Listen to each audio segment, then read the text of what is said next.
Saya Kristen bang. Oke, thank you.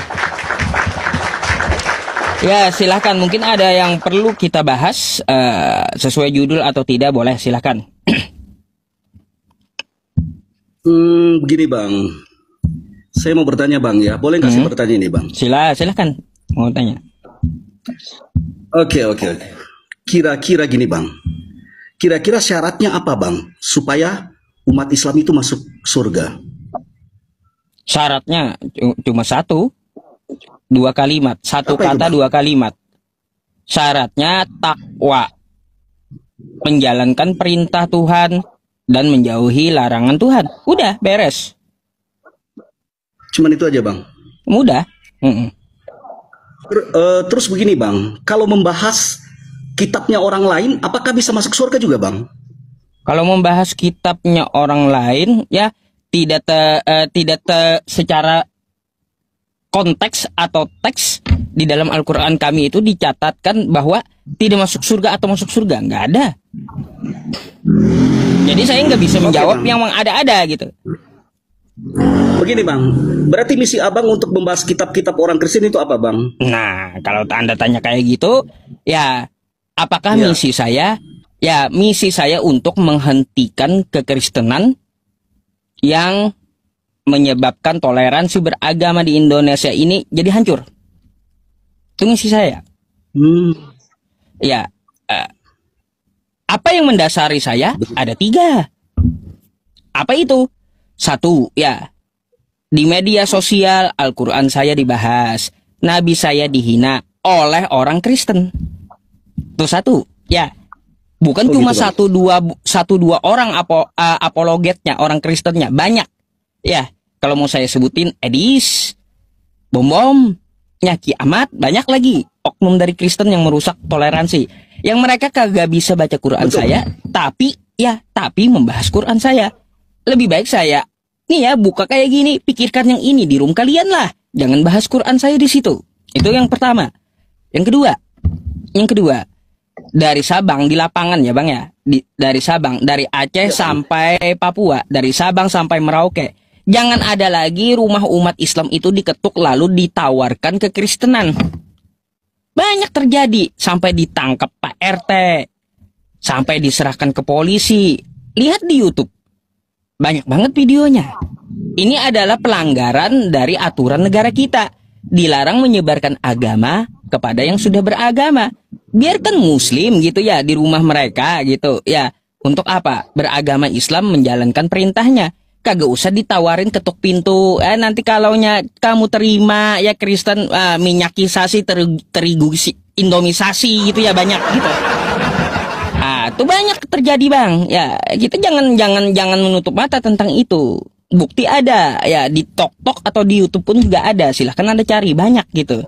Terus yang ketiga ya, masalah kosakata yang digunakan oleh Kristen yang diambil dari Islam. Contoh Alkitab. Alkitab itu nama lain kitab saya bang. Al-Quran nama lainnya Alkitab. Diambil Kristen Indonesia untuk apa? Untuk menamakan kitab mereka Alkitab. Itu. Jadi 3 hal kayak gini yang mendasari saya. Siapa yang mulai? Kekristenannya. Jadi kalaunya diperbaiki Kristennya 3 hal ini, maka saya nggak akan lagi bahas lintas agama. Ngapain? Lebih baik saya bahas wudhu ya, hadas kecil, hadas besar, fikih gitu. Ya, saya begini bang, saya nggak mau menjurus terlalu dalam dan bukan ranah saya juga untuk membahas kitab abang. Tapi saya bisa menggarisbawahi atau bisa saya mengambil inti dari perkataan abang bahwa abang membentengi agama abang supaya tidak terjadi pemurtatan mungkin ya. Enggak, ya, supaya jangan bukan sampai banyak orang murtad atau bagaimana bang? Bukan. Kalau murtad itu urusan dia. Bang, ya? Kalau murtad itu urusan dia, bagus. Dicabut hidayah untuk dia gitu. Yang saya jaga ini adalah apa? Yang saya jaga itu adalah apa? Kemurnian agama Islam, istilah Islam yang diambil gitu oleh orang-orang di luar agama Islam. Itu yang paling kendala bang ya? Iya. Itu fatal itu. Gini bang, saya sependapat dengan abang bahwa saya juga tidak suka namanya penistaan bang. apalagi penghujatan apa sama kita bang. Saya juga kan. Jadi memang begini bang, ini masalahnya kita tidak tahu siapa yang memulai dan siapa yang apa? Maksudnya siapa yang memulai dan siapa yang mengembangkan hal-hal yang memang sebenarnya intinya menjurus ke penistaan gitu bang. Jadi kira-kira abang sampai kapan mau begini bang? Jadi gini bang ya, kalau kita lihat di Kristen seluruh Indonesia pakai, artinya dari lembaganya yang memakai. Bukan cuma perorangan lagi. Contoh kosakata Alkitab dan kosakata Allah. Itu udah lembaga. Lembaga Alkitab Indonesia. Kan gitu. Bukan tidak bisa disebut oknum lagi gitu. Nggak bisa. Itu artinya resmi dari Kristennya. Nah, lalu sampai kapan saya mau begini? Sampai saya mati gitu. Kalau mereka ya tetap mengambil istilah-istilah agama saya nggak akan berhenti sampai saya masuk kubur. Gitu. Baik. Saya hargai pernyataan abang, dan saya salut bang. Oke, artinya kira-kira mungkin abang sepakat nggak sama saya bang bahwa abang itu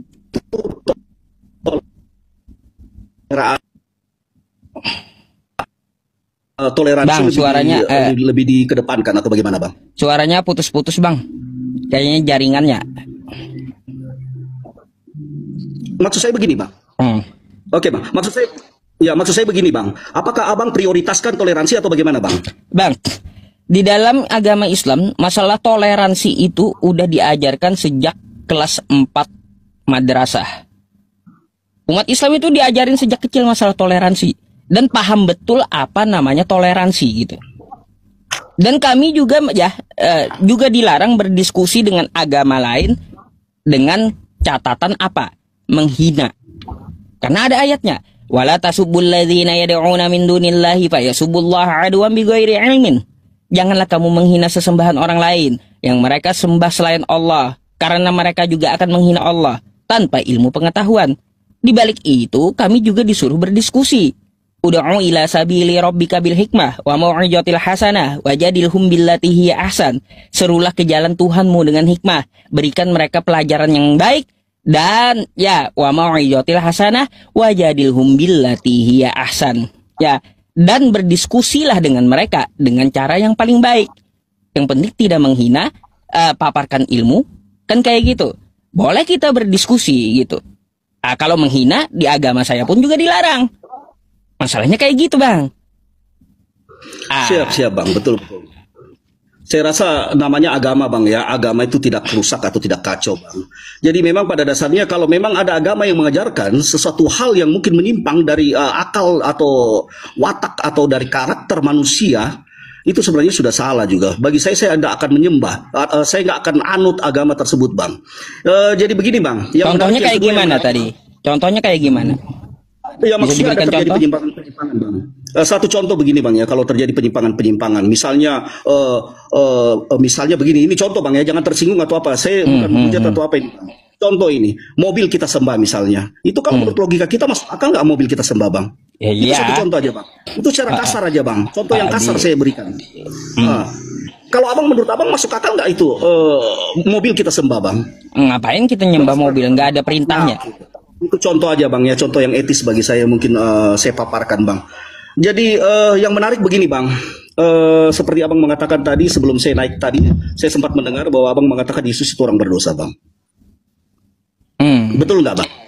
Menarik Gini, bagi saya sesuatu bang. yang diambil, kita kira-kira ya, sesuatu yang diambil ya, habis itu tidak dikembalikan dosa atau tidak itu? Begini dulu bang, kita harus tahu definisikan dulu mencuri itu apa bang. Abang tahu nggak itu definisi mencuri? Ya, mengambil tanpa hak milik orang lain, baik secara terang-terangan atau diam-diam. Artinya ada mengambil yang bukan hak kita bang ya. Kira-kira itu keledai milik siapa bang? Nah, di situ kan ada dicatatkan milik orang kampung di kampung itu. Tertambat. Setahu saya nggak ada ditulis di situ bang, secara eksplisit nggak ada ditulis di situ bahwa milik orang kampung. Ayo kita buka ayatnya bang. Oh baik, buka. Mari kita buka bang. Pergilah ke kampung itu yang di depanmu itu, kata Yesus. Di situ kamu akan menemukan seekor keledai betina tertambat nggak mungkin keledai itu tertambat, Bang. Dia ikat sendiri talinya.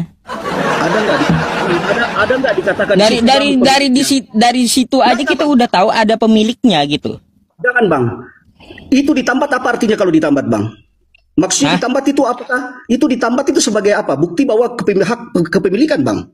Lah, ditambat itu kan diikatkan di lehernya, lalu ditambatkan di mana? Di dinding. Apa maksudnya Bang ditambat? Kalau menurut Abang, menurut Ustaz PI itu apa maksudnya ditambat Bang? Kalau ditambat itu adalah diikatkan di leher ya, seperti kita memelihara hewan kita kan kayak gitu.